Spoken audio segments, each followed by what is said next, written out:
Uma escrava grávida de 9 meses sofreu em silêncio religioso absoluto por 25 anos porque o padre ensinava que expressar dor era pecado.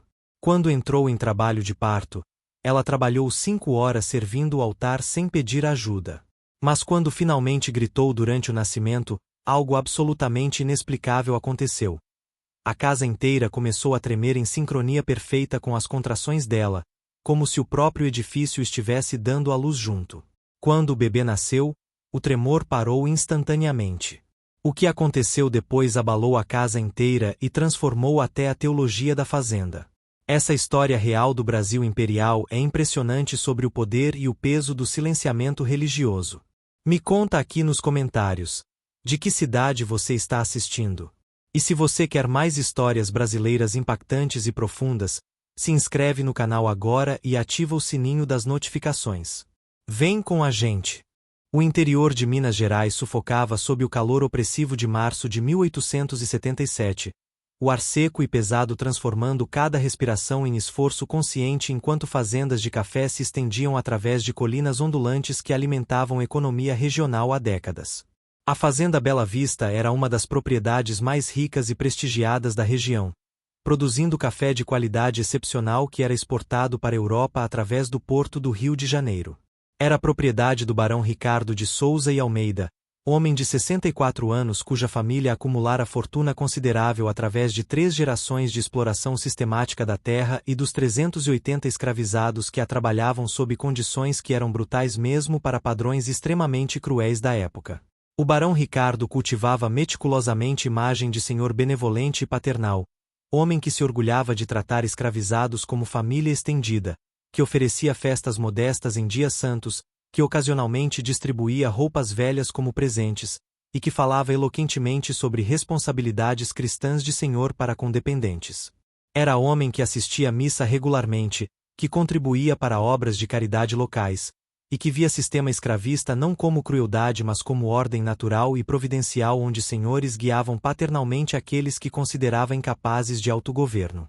Essa benevolência ostensiva era forma particularmente insidiosa de controle porque criava aparência de bondade enquanto mantinha exploração brutal, porque fazia escravizados sentirem que deviam gratidão por não sofrer crueldades ainda piores.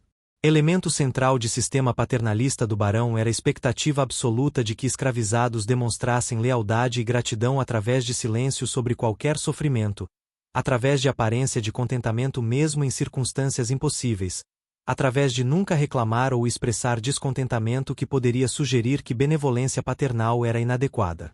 Reclamação ou expressão de sofrimento eram interpretadas não como indicação de condições ruins mas como ingratidão imperdoável e deslealdade que traía confiança paternal. Era sistema onde pessoas eram ensinadas que sofrer em silêncio era demonstração de virtude e lealdade, onde expressar dor era equivalente à traição moral. Entre os 380 escravizados estava Francisca, mulher de 25 anos grávida de 9 meses, cuja história encapsulava tanto devastação de paternalismo autoritário quanto possibilidade de resistência através de quebramento de silêncio. Ela nascerá na fazenda durante período de prosperidade econômica, filha de Teresa que morrera de complicações de parto quando Francisca tinha apenas 11 anos, morte que deixará impressão profunda sobre perigos de maternidade em cativeiro.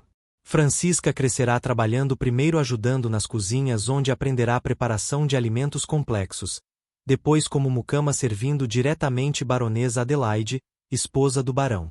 Posição de mucama significava trabalho doméstico relativamente menos árduo fisicamente mas exposição constante à vigilância emocional e expectativas de gratidão performática. Francisca era conhecida em toda a fazenda por silêncio extraordinário sobre próprio sofrimento, por capacidade de manter aparência de contentamento mesmo em circunstâncias difíceis, por lealdade aparente que nunca questionava ou reclamava mesmo quando o tratamento era obviamente injusto. Ela trabalhava quando doente sem mencionar sintomas porque mencionar seria reclamação ingrata, continuava funcionando quando ferida sem pedir tratamento porque pedir seria sugerir que cuidado paternal era inadequado, suportava humilhações sem expressão de mágoa porque expressar seria deslealdade. Era a pessoa que aprenderá perfeitamente como performar gratidão silenciosa que sistema exigia, e performance era tão convincente que até ela começara a acreditar parcialmente em narrativa que tinha sorte, que Barão era benevolente, que sofrer silenciosamente era virtude e não trauma. O pai do bebê que carregava era segredo que guardava não por escolha livre mas porque revelar seria perigoso de múltiplas formas. Havia rumores contraditórios, alguns diziam que era filho de Miguel, escravizado de 29 anos que trabalhava como carpinteiro especializado e que possivelmente mantinha relação com Francisca. Outros sussurravam que era filho do próprio Barão Ricardo ou de filho dele Henrique. Violações que aconteciam mas que eram impossíveis mencionar porque destruiriam ilusão de benevolência paternal e trariam retribuição severa. Francisca não confirmava nem negava. Mantinha silêncio absoluto porque silêncio era a única forma de navegar situação impossível onde todas opções eram perigosas. Esse silêncio de Francisca sobre paternidade e sobre todos os aspectos de gravidez, combinado com capacidade dela de continuar trabalhando aparentemente sem dificuldade, reforçava a narrativa de Baronesa Adelaide de que gravidez não era desculpa para preguiça ou inadequação. Adelaide era mulher de 53 anos cuja própria experiência reprodutiva, 7 gravidezes resultando em 5 abortos espontâneos e 2 filhos que sobreviveram, a tornará simultaneamente fascinada e ressentida de gravidezes aparentemente fáceis de outras mulheres. Ver Francisca trabalhar silenciosamente através de gravidez avançada sem pedir acomodações especiais confirmava para Adelaide que pedidos de outras escravizadas por descanso ou tratamento especial durante gravidez eram manipulação preguiçosa não necessidade genuína. Foi em tarde de quinta-feira, 15 de março de 1877, que incidente aconteceu que forçaria Francisca além de limite de silêncio que mantivera e desencadearia eventos que abalariam literalmente casa inteira de formas que ninguém poderia prever ou explicar. Francisca estava servindo jantar elaborado onde família recebia padre local e família de fazenda vizinha, movendo-se com cuidado extremo que gravidez de 9 meses exigia enquanto carregava pratos pesados de prata. Seu ventre estava tão volumoso que equilibrar pratos requeria concentração total e ajustes constantes de postura. Quando Francisca se aproximou de mesa para servir convidados, Adelaide fez comentário aparentemente casual mas calculado. Francisca sempre foi tão dedicada e leal. Mesmo grávida de 9 meses, continua servindo perfeitamente sem reclamação. É exemplo maravilhoso de gratidão e contentamento que outros deveriam aprender. Eram palavras que soavam como elogio mas que eram na verdade ameaça velada, estabelecimento de Francisca como modelo de comportamento apropriado, implicação de que qualquer desvio daquele padrão seria traição de confiança. Francisca sentiu peso de palavras, reconhecimento de que Adelaide estava usando-a como arma contra outras, que silêncio dela estava sendo transformado em ferramenta de controle. E pela primeira vez em vida, sentiu raiva genuína em vez de aceitação resignada. Mas raiva era emoção perigosa, expressão seria impensável, então continuou servindo em silêncio como sempre fizera. Completou o serviço de jantar sem incidente, limpou após refeição, preparou família para a noite, executou todas as tarefas esperadas com eficiência silenciosa habitual. Foi somente quando finalmente estava sozinha em pequeno quarto que compartilhava com 3 outras mulheres, após meia-noite quando o trabalho de dia finalmente terminara, que Francisca permitiu-se sentir peso completo de tudo que carregava. Deitou-se em esteira fina, mãos em ventre volumoso, e pela primeira vez em anos permitiu-se chorar silenciosamente.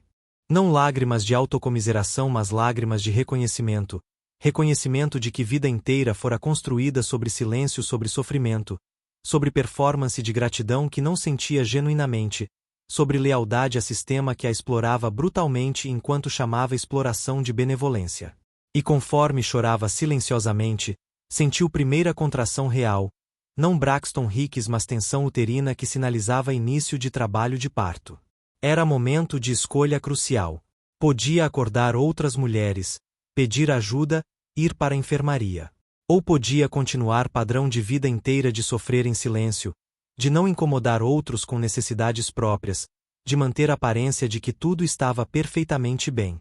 E Francisca, produto de sistema que recompensava silêncio e punia expressão, escolheu segunda opção.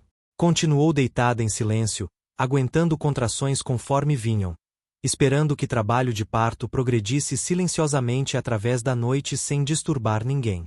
Era decisão que era produto de condicionamento de vida inteira, demonstração de quanto o sistema paternal quebrara a capacidade dela de reconhecer que tinha direito de pedir ajuda em emergência médica genuína. E decisão teria consequências que ninguém, nem Francisca, nem Barão, nem qualquer pessoa na fazenda, poderia antecipar ou imaginar.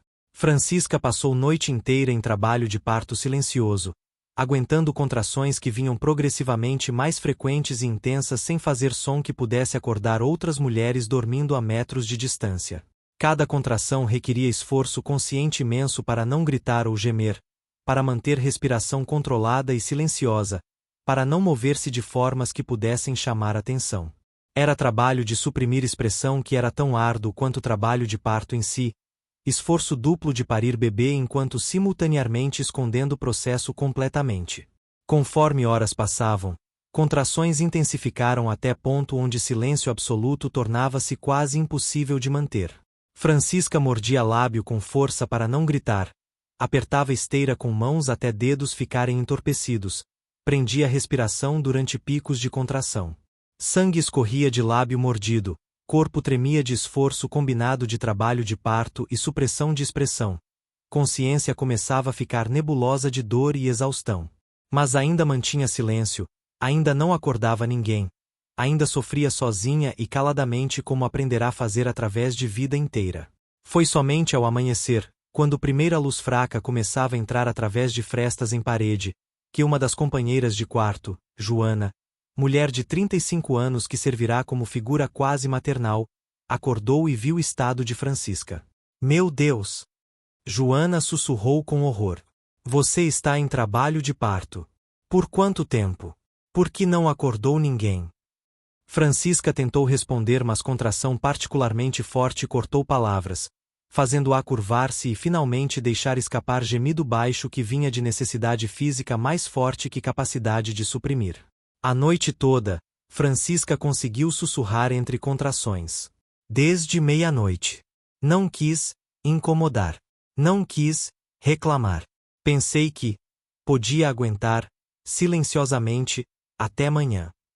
Eram palavras que revelavam quebramento profundo, lógica distorcida de pessoa que internalizara completamente valores de sistema que punia a expressão de necessidade.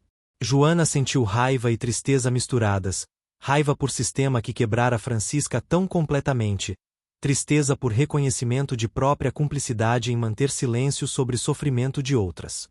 Vou buscar tia Benedita agora, Joana disse decisivamente. Você deveria ter ajuda horas atrás. Mas Francisca agarrou o braço de Joana com força surpreendente. Não, ela sussurrou urgentemente. Não ainda. Baronesa vai saber que sofri durante noite e não fiz trabalho matinal. Vai interpretar como preguiça e ingratidão. Preciso terminar trabalho matinal primeiro. Era a lógica devastadora que colocava evitar acusação de ingratidão acima de segurança médica de si mesma e bebê. Joana ficou paralisada entre compaixão e horror. Sabia que Francisca estava certa sobre como Adelaide interpretaria a situação, não como emergência médica mas como falha moral. Mas também sabia que permitir Francisca trabalhar em trabalho de parto avançado era perigoso, potencialmente fatal. Francisca, você não pode trabalhar assim. Está em trabalho de parto muito avançado. Precisa de parteira agora. Mas Francisca estava além de persuasão racional, presa em lógica de sistema que internalizara. Se não trabalho, confirmo que gravidez é desculpa para preguiça. Preciso demonstrar lealdade até fim. E então, contra todo julgamento melhor, contra toda compaixão, Joana ajudou Francisca a levantar-se porque sabia que recusar seria tirar a única agência que Francisca sentia que ainda possuía. Francisca vestiu-se tremendo, movendo-se mecanicamente enquanto contrações continuavam, e foi para a casa grande para começar trabalho matinal como fazia todos os dias. Era decisão que era simultaneamente ato de agência terrível e sintoma de quebramento completo. Agência em escolher demonstrar lealdade mesmo a custo imenso. Quebramento em não reconhecer que tinha direito de recusar em emergência médica. Francisca começou o trabalho matinal aproximadamente 5 da manhã, acendendo fogões, preparando café, organizando sala de jantar para café da manhã familiar. Cada tarefa era tortura conforme contrações vinham agora a cada 2 a 3 minutos, mas ela as executava com eficiência mecânica que vinha de dissociar consciência de corpo. Outras servas observavam com horror e admiração misturados, horror por ver alguém sofrer tão obviamente, admiração por força aparente que não reconheciam como trauma. Adelaide desceu para café da manhã às 7, encontrando mesa perfeitamente preparada como sempre estava. Bom dia, Francisca, ela disse com satisfação visível. Vejo que nem gravidez interfere com dedicação sua. Verdadeiramente exemplar. Eram palavras que soavam como elogio, mas que eram crueldade disfarçada, validação de sistema que exigia sofrimento silencioso. Francisca acenou submissamente, não confiando em voz para responder sem revelar dor, e continuou servindo o café da manhã enquanto o trabalho de parto progredia implacavelmente. Foi durante café da manhã, enquanto Francisca servia Barão Ricardo, que contração massiva atravessou o corpo com intensidade que não podia mais suprimir completamente. Ela parou no meio de movimento, mão tremendo visivelmente, respiração vindo em ofegadas curtas e rápidas. Conseguiu não deixar cair bule de café que segurava, mas congelamento foi óbvio e impossível ignorar. Ricardo olhou para ela com irritação. Francisca, você está bem? Parece desconfortável. Era momento de verdade. Francisca podia finalmente admitir que estava em trabalho de parto, pedir a ajuda que precisava desesperadamente. Ou podia continuar performance de contentamento, continuar negando sofrimento, continuar demonstrando lealdade silenciosa até limite absoluto. E Francisca, quebrada por sistema que punia honestidade sobre sofrimento, escolheu mentira. 1000 perdões, senhor barão. Apenas momento de tontura. Já passou. Estou perfeitamente bem e grata por preocupação paternal. Eram palavras que eram completamente falsas, mas perfeitamente alinhadas com o que sistema esperava. Ricardo acenou, satisfeito com resposta que confirmava a benevolência dele, e voltou a atenção para a refeição. Adelaide observava mais atentamente, notando detalhes que marido perderá. Palidez de rosto de Francisca, tremor em mãos, respiração difícil, postura protetora ao redor de ventre. Mas Adelaide interpretava sinais não como emergência médica, mas como evidência de que Francisca estava tentando manipular através de demonstração dramática de desconforto, tentando ganhar simpatia e talvez evitar trabalho. Francisca, ela disse com voz fria, se está doente, deveria ter dito antes de começar trabalho. Mas agora que começou, espero que complete adequadamente. Não há desculpa para trabalho mal feito. Francisca acenou e continuou servindo, cada movimento agonia, cada respiração esforço consciente, consciência ficando progressivamente mais nebulosa conforme corpo entrava em modo de crise. Completou o serviço de café da manhã através de pura força de vontade, limpou mesa mecânica, lavou pratos enquanto apertava a borda de pia para suporte durante contrações. E através de tudo, manteve silêncio sobre o que estava acontecendo, manteve a aparência de que estava perfeitamente bem exceto por leve indisposição. Foi somente quando estava sozinha em cozinha, aproximadamente 9 da manhã e já 9 horas em trabalho de parto ativo, que Francisca finalmente reconheceu que não podia continuar. Sentiu pressão esmagadora indicando que bebê estava descendo, sentiu necessidade de empurrar que era incontrolável biologicamente, reconheceu que nascimento estava iminente independente de onde estivesse ou quem estivesse presente. Tentou caminhar em direção à enfermaria, mas pernas não cooperaram, desabando em chão de pedra fria de cozinha enquanto contração final e irresistível atravessou o corpo. E foi ali, no chão de cozinha, sozinha exceto por panelas e fogões, que Francisca finalmente quebrou o silêncio de vida inteira. Não porque escolheu, mas porque corpo recusou ser silenciado mais, porque dor e processo de nascimento transcenderam capacidade de supressão, porque limites biológicos finalmente superaram limites psicológicos de contenção. Ela gritou, não grito pequeno ou controlado, mas grito visceral de dor e liberação que ecoou através de casa, que alcançou ouvidos de todos, que anunciou impossibilidade de manter performance mais. E no momento exato em que Francisca quebrou o silêncio, no segundo preciso em que grito escapou após 9 horas de sofrimento mudo, algo extraordinário e completamente inexplicável começou a acontecer em toda a Casagrande. Benedita, mulher que passou vida inteira aprendendo a suprimir expressão de dor, acenou, mas olhos mostravam dúvida sobre capacidade de relaxar quando o instinto de vida inteira era contrair e conter. E você precisa vocalizar, Sebastião continuou, não sabendo sobre conexão entre vocalização e fenômeno estrutural. Fazer sons altos ajuda a liberar tensão e relaxar músculos. Não tente ser silenciosa ou estoica. Grite se precisar. Era a instrução médica que inadvertidamente pedia exatamente o que estava causando Casa responder tão dramaticamente. Miguel, segurando mão de Benedita, entendeu a implicação imediatamente. Se ela gritar alto durante procedimento doloroso, Casa pode responder tão intensamente que estrutura pode colapsar, ele disse com medo. Mas Sebastião, ainda não completamente aceitando correlação, respondeu pragmaticamente. Então vocês precisam estar prontos para evacuar rapidamente se necessário. Mas bebê precisa rotar ou mãe e criança estão em perigo grave. Não há escolha médica aqui. Sebastião preparou-se para procedimento, explicando o que faria. Vou inserir mão e tentar rotar cabeça de bebê manualmente de posição posterior para anterior. Será muito doloroso e invasivo. Você precisa respirar profundamente e tentar relaxar mesmo quando cada instinto diz para contrair. E precisa vocalizar, grite, chore, faça qualquer som que corpo quiser fazer. Entende? Benedita acenou, terror visível em olhos mas também determinação nascida de 25 anos aguentando o impossível. Com Rosa segurando uma mão de Benedita e Miguel segurando outra, Sebastião começou o procedimento. Dor foi imediata e intensa, e Benedita gritou, não ofegar ou gemido mas grito verdadeiro e prolongado que vinha de profundidade de ser. E Casa respondeu instantaneamente e dramaticamente. Tremor intensificou para nível que era genuinamente alarmante, objetos caindo em toda a casa grande, som de madeira rangendo sob tensão impossível, rachaduras expandindo visivelmente em paredes. Sincronização entre grito de Benedita e movimento de Casa era tão perfeita que era impossível negar conexão causal mesmo para a mente cientificamente treinada de Sebastião. Deus misericordioso, Sebastião sussurrou, mãos ainda trabalhando porque parar seria mais perigoso que continuar apesar de fenômeno. Correlação é perfeita. Literalmente perfeita.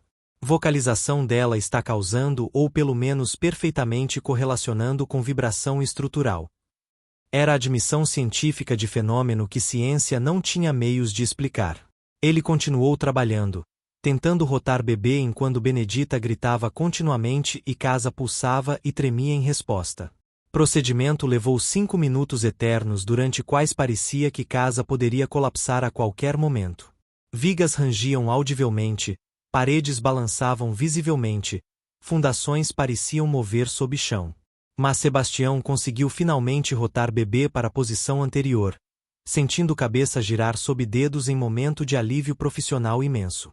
Consegui, ele anunciou, removendo mão rapidamente. Bebê está em posição melhor agora. Próximas contrações devem progredir nascimento rapidamente. E conforme ele previra, com bebê em posição correta, trabalho de parto que estava travado há horas progrediu rapidamente.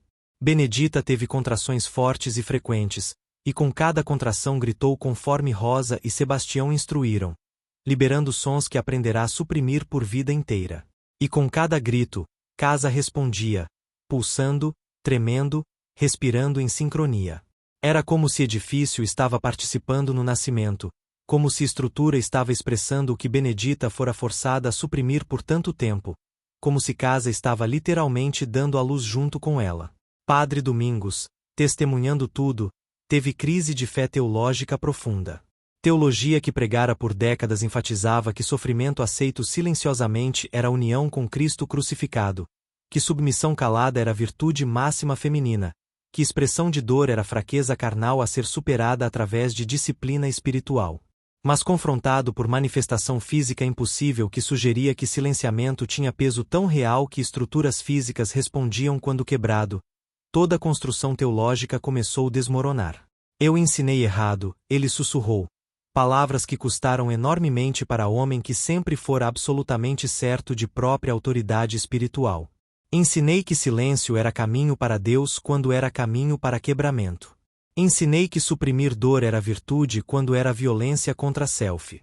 E agora a casa está gritando o que forcei pessoas a calarem. Era a confissão devastadora que Rosa ouviu com satisfação sombria porque finalmente a autoridade religiosa estava reconhecendo cumplicidade em sofrimento.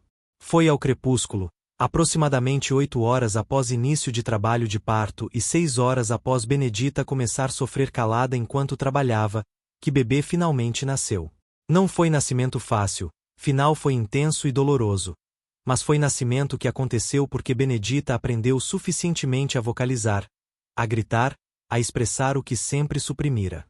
E quando o bebê emergiu finalmente, chorando vigorosamente, Benedita gritou também, não de dor mas de alívio e alegria e liberação de anos de silenciamento forçado.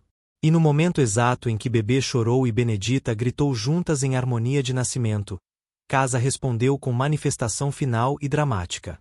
Tremor atingiu intensidade máxima por 3 segundos que pareceram eternidade, toda a estrutura sacudindo tão violentamente que todos esperavam colapso iminente.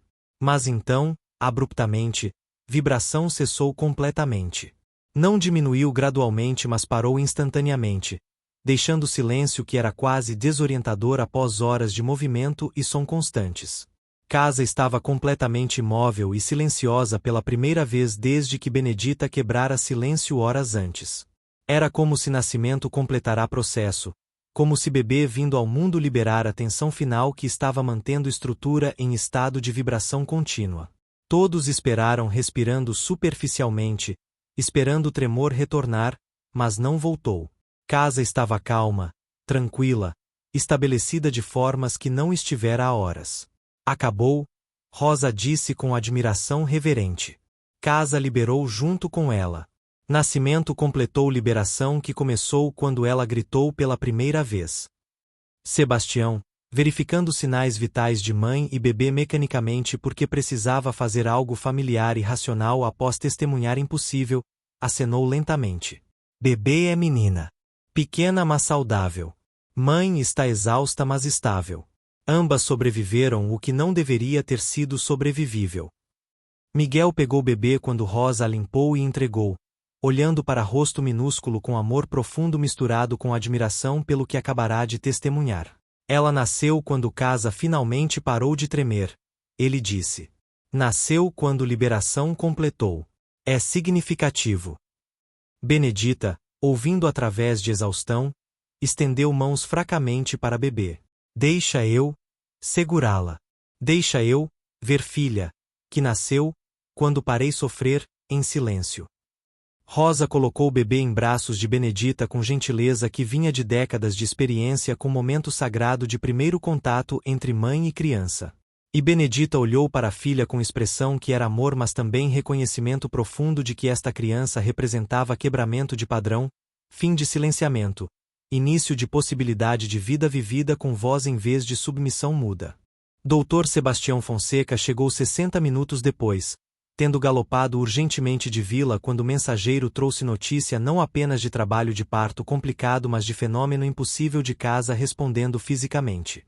Ele era homem de 54 anos, médico há 28, com educação europeia e compromisso com racionalismo científico. Mas ao entrar em enfermaria localizada em edifício adjacente à Casa Grande e sentir imediatamente vibração rítmica que permeava tudo, racionalismo encontrou limites. Expliquem fenômeno, ele exigiu, presumindo que haveria explicação natural mesmo se não imediatamente óbvia. Rosa descreveu cronologia, silêncio absoluto de Benedita durante 5 horas de trabalho de parto, primeiro ofegar quebrando silêncio coincidindo com o início de tremor, correlação perfeita entre intensidade de vocalização dela e intensidade de vibração estrutural, sincronização atual entre contrações dela e pulsação de Casa. Sebastião ouviu com ceticismo crescente mas também com honestidade científica que o forçava a reconhecer que múltiplas testemunhas independentes estavam reportando experiência consistente. Deixe-me examinar paciente e observar correlação diretamente, ele disse, aproximando-se de Benedita que estava deitada em cama aguentando contrações que vinham agora quase continuamente. Exame revelou trabalho de parto muito avançado com bebê em posição posterior que estava causando dor extrema e progressão lenta. Bebê precisa rotar para a posição anterior para nascer mais facilmente, Sebastião explicou. Posso tentar versão manual, mas será extremamente doloroso. Ele olhou para Benedita. Você precisa me dar permissão e precisa tentar relaxar músculos pélvicos completamente mesmo quando dor for intensa. Pode fazer isso? Nos minutos imediatamente seguintes ao nascimento e cessação de tremor, grupo reunido em enfermaria começou a processar extraordinário do que testemunharam. Sebastião, comprometido com documentação médica precisa, tentou articular experiência para registro. Observei correlação perfeita entre vocalização de paciente durante trabalho de parto e vibração estrutural de edifício adjacente. Ele disse, escrevendo em caderno com mão que ainda tremia ligeiramente. Múltiplas testemunhas independentes confirmam o fenômeno. Mecanismo causal permanece inexplicado, mas correlação temporal é inegável e estatisticamente impossível ser coincidência. Não foi apenas correlação. Rosa corrigiu gentilmente, mas firmemente. Foi causalidade. Quando ela gritou, Casa respondeu. Quando ela parou, Casa parou. Não foi acidente ou coincidência, mas manifestação de verdade mais profunda, que silenciamento forçado cria tensão que é armazenada não apenas em corpo mas em espaços onde corpo existe, e que liberação de silenciamento libera tensão de formas mensuráveis mesmo se inexplicáveis por ciência atual. Padre Domingos, ainda processando crise teológica provocada por fenômeno, tentou articular nova compreensão que estava emergindo dolorosamente. Eu preguei por 32 anos que sofrimento aceito silenciosamente era caminho espiritual virtuoso. Usei Benedita como exemplo de piedade cristã porque ela sofria tudo sem reclamação, aceitava a cruz com resignação, mantinha silêncio que interpretei como humildade santa. Mas testemunhando Casa literalmente tremer de peso de silêncio forçado, entendo agora que o que chamei virtude era trauma, o que preguei como caminho para Deus era caminho para quebramento. Deus não pede que soframos em silêncio como se dor não importasse, ele continuou. Palavras custando muito para homem que construiu identidade inteira sobre teologia que agora reconhecia como opressiva. Isso foi distorção que usei para justificar sistema que beneficiava alguns enquanto quebrava outros. Verdadeira fé não é suprimir dor mas trazer dor para Deus honestamente, não silenciar sofrimento mas clamar por justiça, não aceitar opressão mas resistir ela em nome de dignidade humana que Deus deu a todos. Era teologia radicalmente diferente emergindo de confrontação com consequências de teologia anterior. Miguel, segurando mão de Benedita enquanto ela segurava bebê, tinha perspectiva mais pessoal e imediata. Você sofreu em silêncio não apenas hoje mas por 25 anos. Sofreu porque aprendeu que sofrer calada era virtude, que expressar necessidades era pecado, que única forma de ser boa era desaparecer em submissão muda. E quase matou você e nossa filha. Mas quando finalmente gritou, quando quebrou o silêncio que manteve tão perfeitamente, até Casa não podia conter resposta. Casa gritou com você, tremeu com você, liberou com você. Benedita, ouvindo através de névoa de exaustão, tentou processar própria experiência e começar a articular significado. Eu não sabia que silêncio tinha peso assim. Não sabia que sofrer calada estava quebrando não apenas eu mas até espaços ao redor. Padre ensinou que silêncio era caminho para Deus. Mas quando gritei, quando finalmente expressei dor de anos, sentiu como oração mais honesta que já ofereci. Grito foi mais sagrado que qualquer silêncio piedoso.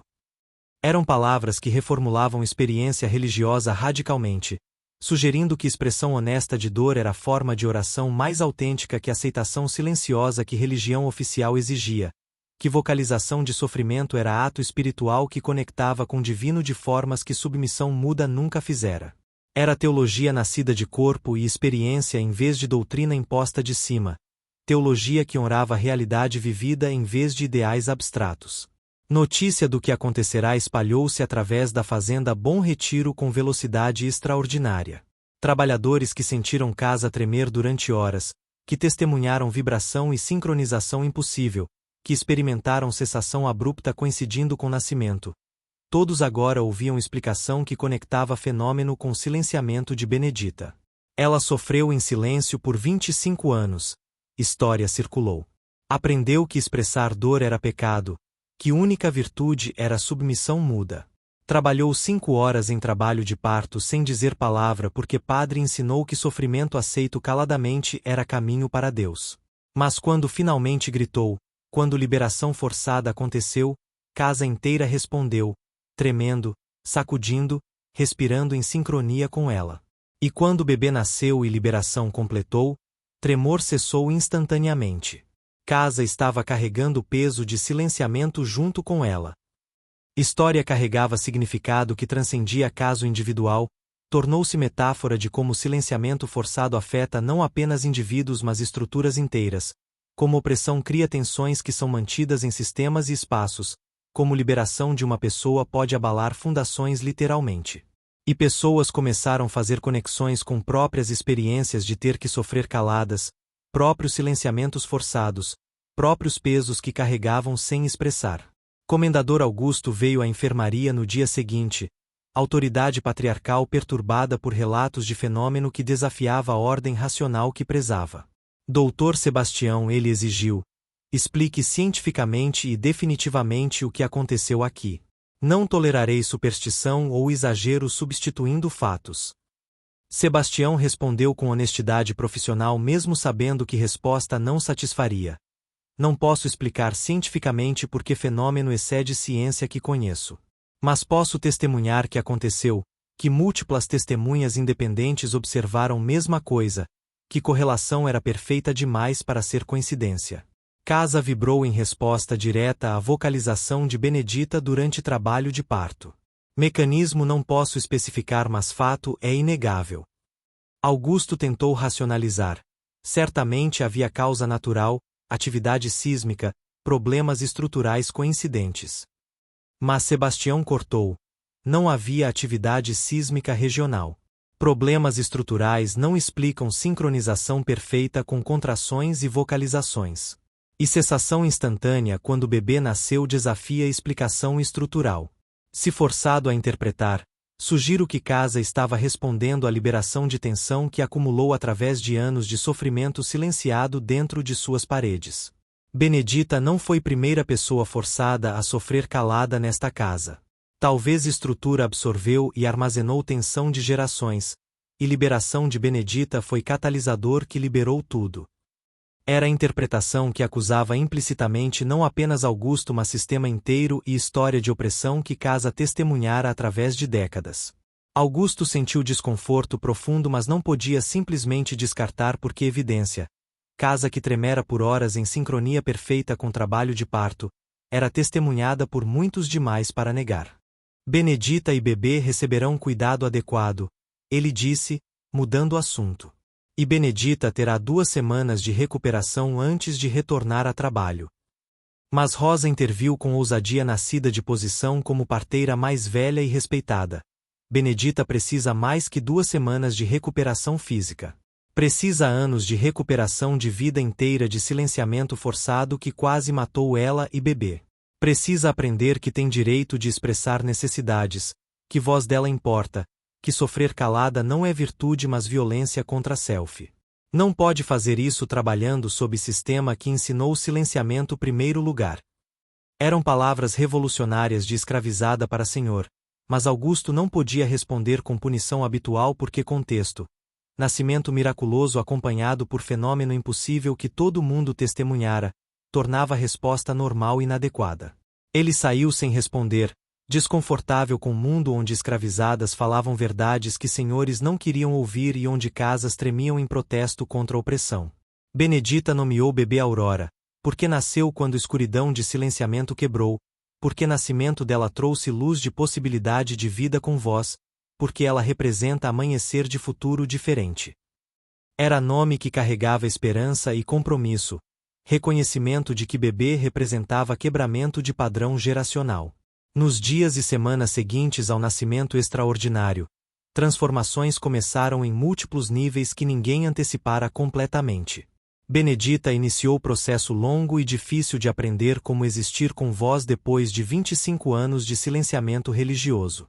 Não foi transformação rápida, padrões de vida inteira não desaparecem facilmente, mas foi começo mensurável e significativo.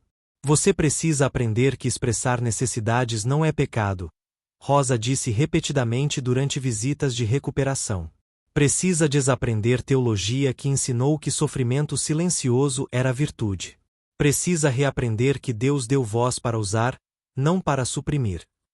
Eram lições que contradiziam tudo que Benedita aprenderá, e cada passo de desaprendizagem custava esforço consciente imenso. Miguel permaneceu ao lado, apoiando o processo mesmo sendo difícil testemunhar.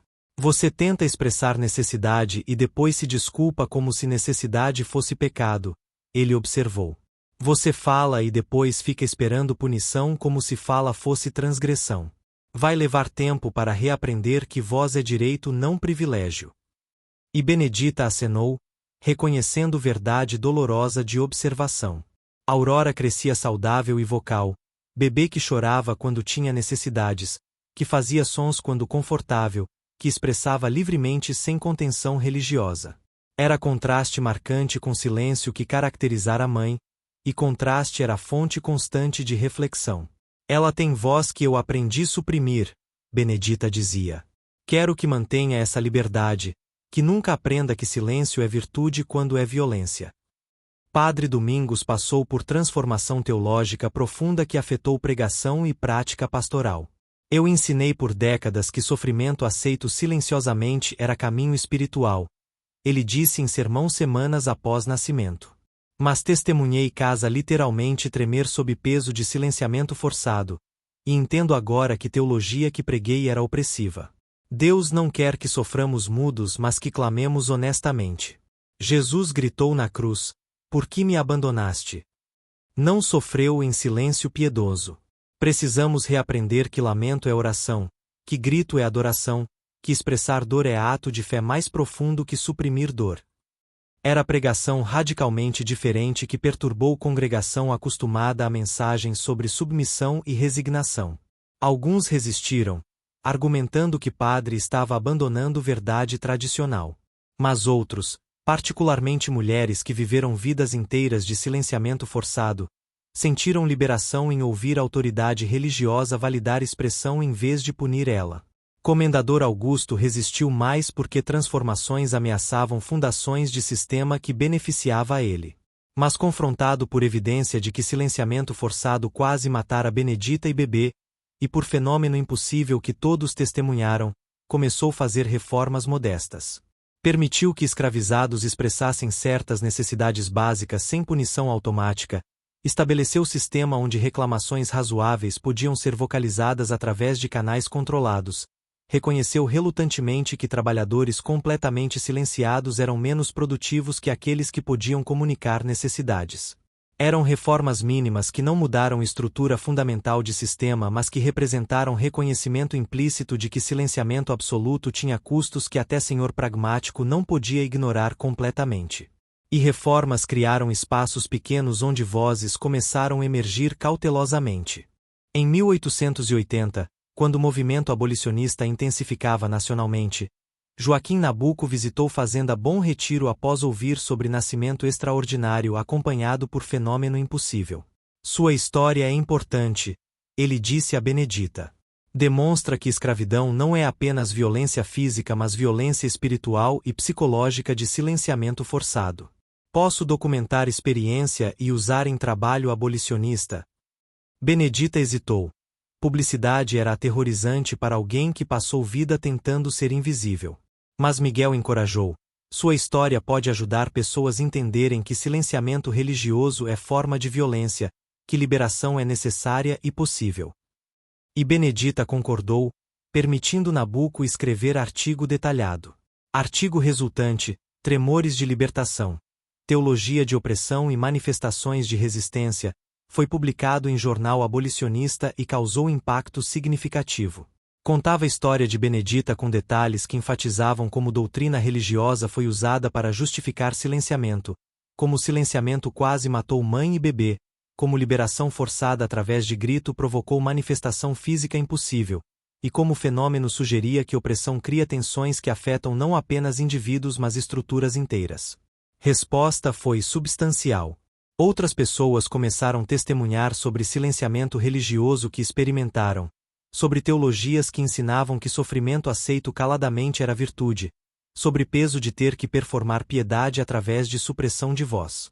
Era quebramento de silêncio coletivo que o movimento abolicionista incorporou como evidência de que escravidão danificava não apenas corpos mas almas. Em 13 de maio de 1888, quando Lei Áurea foi assinada, Benedita estava no Rio com Aurora, 11 anos, e Miguel. Benedita tinha 36 anos e voz dela, nunca particularmente forte, era funcional. Ela testemunhou publicamente: sofri em silêncio por 25 anos porque religião ensinou que silêncio era virtude. Quase morri daquele silenciamento. Minha filha nasceu quando casa tremeu em protesto contra silenciamento forçado. Abolição deve incluir libertação de teologias opressivas que silenciam vozes. Joaquim Nabuco citou testemunho em discurso. Abolição quebra não apenas correntes físicas mas correntes espirituais. Benedita nos lembra que religião foi usada para justificar opressão, que teologia de submissão silenciosa era ferramenta de controle, que liberação requer não apenas mudança legal mas transformação teológica. Após a abolição, Benedita e família ficaram na região, trabalhando como parceiros livres. Benedita estabeleceu grupos onde mulheres que foram silenciadas por doutrina religiosa podiam aprender que expressão era direito espiritual, que Deus ouvia gritos tanto quanto orações silenciosas, que voz era dom divino para usar não suprimir. Dezenas participaram ao longo de anos, começando jornadas próprias de recuperação teológica. Aurora cresceu em ativista focada em reformar teologias opressivas. Minha mãe quase morreu porque teologia ensinou que sofrer calada era caminho para Deus. Casa tremeu em protesto quando o silêncio quebrou. Religião não deve silenciar mas libertar vozes. Ela trabalhou com teólogos progressistas desenvolvendo doutrinas que honravam dignidade e voz em vez de exigir submissão muda. Benedita viveu até 1923, vendo filha transformar paisagens teológicas. Morreu aos 72. Sofri em silêncio 25 anos porque religião ensinou. Quase morri daquilo. Mas gritei finalmente, e casa tremeu liberando peso junto. Aprendi que grito pode ser oração mais sagrada que silêncio piedoso. Miguel morreu em 1920. Ela carregou o peso de silenciamento religioso até quase quebrar. Quando liberou, até estruturas físicas responderam. Foi lição sobre poder de voz e custo de silenciamento. História de Benedita tornou-se profundamente estudada por teólogos, historiadores e cientistas interessados em conexões entre opressão e manifestação física. Teólogos da libertação citaram caso como exemplo de como doutrina pode ser usada para a opressão. Teologia que ensina que sofrimento aceito silenciosamente é virtude serve interesses de opressores não oprimidos. Benedita foi ensinada que silêncio era caminho para Deus quando era caminho para quebramento. Casa tremeu em protesto teológico contra a doutrina opressiva. Historiadores documentaram o uso de religião para controlar escravizados. Senhores usavam cristianismo seletivamente, enfatizando submissão, paciência, aceitação de sofrimento enquanto ignorando mensagens de libertação, justiça, dignidade. Benedita foi produto de teologia que servia sistema escravista. Fenômeno que acompanhou o nascimento dela foi manifestação física de resistência contra a teologia opressiva. Cientistas examinaram relatos de fenômeno estrutural com fascínio e ceticismo. Múltiplas testemunhas independentes, incluindo médico treinado, relatam vibração sincronizada perfeitamente com trabalho de parto. Não há física conhecida explicando o mecanismo, mas documentação é impressionante. Sugere conexões entre estados fisiológicos, emocionais e ambiente físico que ciência atual não entende. Psicólogos estudaram trauma de silenciamento religioso. Quando doutrina religiosa ensina que expressar dor é pecado, cria dissociação profunda onde pessoa desconecta de necessidades e realidade corporal. Benedita trabalhou 5 horas em trabalho de parto sem reconhecer necessidade de ajuda porque teologia ensinou negar corpo. Recuperação requer não apenas terapia mas reconstrução teológica. Em 1988, governo estabeleceu memorial no local da antiga fazenda Bom Retiro. Central era a escultura de Benedita, primeiro em silêncio orante com mãos juntas e cabeça baixa, depois gritando com casa tremendo ao redor representada por ondas, finalmente com aurora e casa calma. Inscrição: em memória de Benedita e todas silenciadas por teologias opressivas. Em honra de Aurora, demonstrando que libertação requer transformação teológica e que vozes não devem ser suprimidas em nome de Deus. Descendentes, 293, compartilharam histórias de bisavó que sofreu em silêncio religioso até quase morrer, que quebrou o silêncio provocando tremor literal, que dedicou vida a ajudar outras a recuperar vozes. Teólogos, historiadores, cientistas debateram o significado mas consenso emergiu. Se tremor foi literal ou metáfora coletiva, lição permanece, silenciamento religioso é violência, liberação é necessária, e teologia deve libertar não oprimir. No centro estava a verdade simples. Benedita sofreu em silêncio enquanto esperava filho porque teologia ensinou que silêncio era virtude e expressão era pecado. Trabalhou 5 horas em trabalho de parto sem pedir ajuda porque doutrina religiosa a ensinou negar necessidades corporais. Mas o que veio depois? Grito forçado quebrando o silêncio de 25 anos, casa tremendo em sincronia perfeita com trabalho de parto, cessação instantânea quando o bebê nasceu, abalou casa inteira literal e figurativamente, demonstrando que silenciamento religioso tem peso real e que liberação pode manifestar dramaticamente. História ensina lições múltiplas. Primeiro, religião pode ser usada para oprimir tanto quanto libertar.